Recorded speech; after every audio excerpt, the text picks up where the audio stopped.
Israel looked like he was in slow motion. He looked like he couldn't get off. He looked like he was really stiff tonight. He looked very slow. No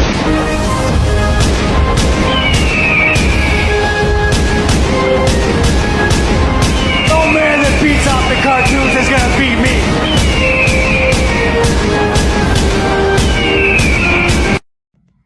Hi, Mr. Dana White. I disagree. Izzy looked great. Izzy was on peak performance, I felt. He just couldn't do anything with that pressure. Now, I have been bragging about how Sean Strickland is going to dominate this fight for weeks. I've been claiming Sean Strickland is going to be the UFC champion for years. And I have been taking so much shit from all of you that I felt that way. But guess who's right, baby? Boo! Sean Strickland is the new UFC champion, and I called it. And I'm taking a victory lap because honest to God, if you go through my past Instagram and TikTok and everything comments, not a person on the planet agreed with me. There's not another ex-UFC, current UFC commentator, anything other than me that said Sean Strickland was not only going to win, he was going to make it easy. Look easy. And it was easy. He outstruck Izzy 4 rounds to 1. The only round he was outstruck in was round 2. So those of you that said, well, Izzy got hit at the end of round 1, do you think it affected his fight? The only round Izzy won was round 2. He got right. Now, Izzy looks great. I thought he looked very good. But that pressure, which is what... The other thing I have to brag about, I told you Sean Strickland has the most infuriating pressure of anybody in MMA history. When I spar with Sean, it is exhausting. The only rounds I win, if we're doing 5, I win 1 and maybe 2, and then it's all down in the hill from there. The dude's pressure is infuriating. Now, I really did think Izzy looked good. I don't think he looked slow. I don't think he looked injured. I think he looked outclassed. Doesn't mean it would happen twice, although I will predict it happens twice. It means that Izzy got caught. A hole has been found in his game. Now, I've been calling it because the Kelvin Gastelum fight is the only fight in Izzy's repertoire of fights that was real competitive. I mean, it looked good.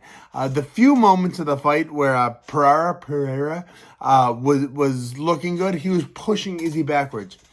Izzy's always been a bit of a counter fighter, but nobody has the volume that Sean Strickland does. And that's what I've been saying. You check the tapes. You can check my videos from last week. You can check my TikToks. You can check my Instagrams. I have been telling everyone, and nobody listens. Izzy, 7-1 was a favorite. You bet $100 on Sean, you win $700. It was such a good night. I live in the Central Time Zone. I'm here near Nashville, and so for me to watch fights, I gotta stay up late. Like the main event ended at about midnight, and I was very tired. And then I got up 3 hours later. I was in Wisconsin last night. I got up 3 hours later and drove down to Tennessee. I'm very tired right now, but watching Sean go out there and perform like I know he could, he was untouchable. He was the one. Sean Strickland is Neo. He could stop bullets last night. Nothing touched him. Now, Sean always fights with that whatever style that I don't know what. It's not a Philly shell because neither hand is up. Nobody ever touches him. But there was one cross as he threw. Boom. And Sean slipped that bastard. Boom. And fired back too. It was round 3 or 4. It was incredible. Watching Sean have the conditioning, the stamina, the fortitude, and the testicular fortitude to continue to push forward against such a dangerous striker as Izzy was truly impressive, was truly improbable and truly impossible, and he did it. He proved everyone but me wrong. I am so tickled that he won. Not I don't care at all that it's because I call it and all that. I care because he is a friend of mine who has for years been the best sparring partner I have. Sean Strickland walks through sparring partners. This is something I can say, and it sounds like I'm bragging about him, but I'm being completely honest. Sean Strickland wants to get better at wrestling, so he finds D1 All-American National Champions to wrestle with.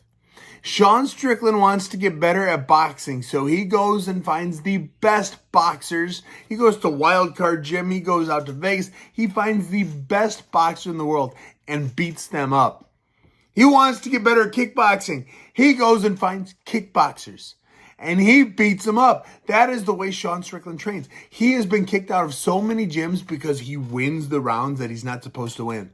I knew he was going to go into that cage and not be intimidated by how smooth Izzy was. Sean might have underestimated how smooth he is because he was saying before the fight, I'm going to get beat up, but I'm going to beat him up more. I'm going to get that. He wasn't touched. Sean, and there are some people I really trust in the MMA predicting game world, and I have been trying to tell them. Listen, Sean Strickland, you're sleeping on him. You don't understand how good he is. He fights kind of goofy, but he doesn't get tired. You can fight as goofy as you want. If you can avoid getting hit and you do not get tired, you win the fights. You look at the fights he lost. He lost to a spinning heel kick by Ponzinibbio, I think that was the one. Spinning stuff doesn't work, but when it does, it catches you off guard. He lost the fight to Usman. I'm not going to fault him for that. One, Sean was down a weight class he should have never been at. Two, he broke his eye socket in like the first 3 minutes of the fight and fought the rest of the fight with one eye. And it wasn't finished. And then he lost to Alex Pereira. And after he lost to Alex, he went and trained with him. Said, I'm learning from you, son. Somebody out kickboxed me, and it's never going to happen again. I think Sean winning this fight against Izzy last night makes it solid that Alex Pereira will never go back down to middleweight. Alex spent a week training with Sean. I don't think he wants those problems again. Sean's not. And now here's something else you guys don't know. Sean, by round 5, he will have anyone figured out. So if there is a rematch, if Izzy comes out and gets the automatic rematch, which I don't think should happen. I think Izzy's 1-2 in his last 3 fights. Does not deserve a rematch. I think have him fight Duplessis for number 1 contender spot. Winner of that fight, Sean. I think that's the way to go, but we'll see what happens. Izzy's got a lot of love. Izzy's a good champion. And Sean, UFC does not want Sean as a champion. Where was I going with that? Oh, Sean just fought 5 rounds with Izzy. He is now going to fight maybe 5 more rounds with Izzy. Sean looked good in his first fight. He will look like a superhuman in the second fight. Sean, at this point, Izzy will never win another round against Sean. If the rematch happens, Sean gets knocked out right away. You guys aren't going to play this again. But I'm calling it. Izzy never wins another round against Sean. And Izzy's good. I am not knocking Izzy in any way. He is one of the most talented fighters in UFC history. He is, I don't want to say he's a better middleweight champion than Anderson Silva, but you could make the argument. Anderson never fought up a weight class till after he lost the title. I think that's true. Maybe he fought Forrest Griffin. I think he fought Forrest Griffin. All right, I'm full of garbage. Izzy's a good champ. Sean is going to be a better champ. And if you look at who is left for Sean to fight, let's see. You've got the Cannonier fight. The first one was terrible. I thought Sean won, but it was such a boring fight. I don't really care if the judges got it wrong. I thought Sean won, so maybe that fight.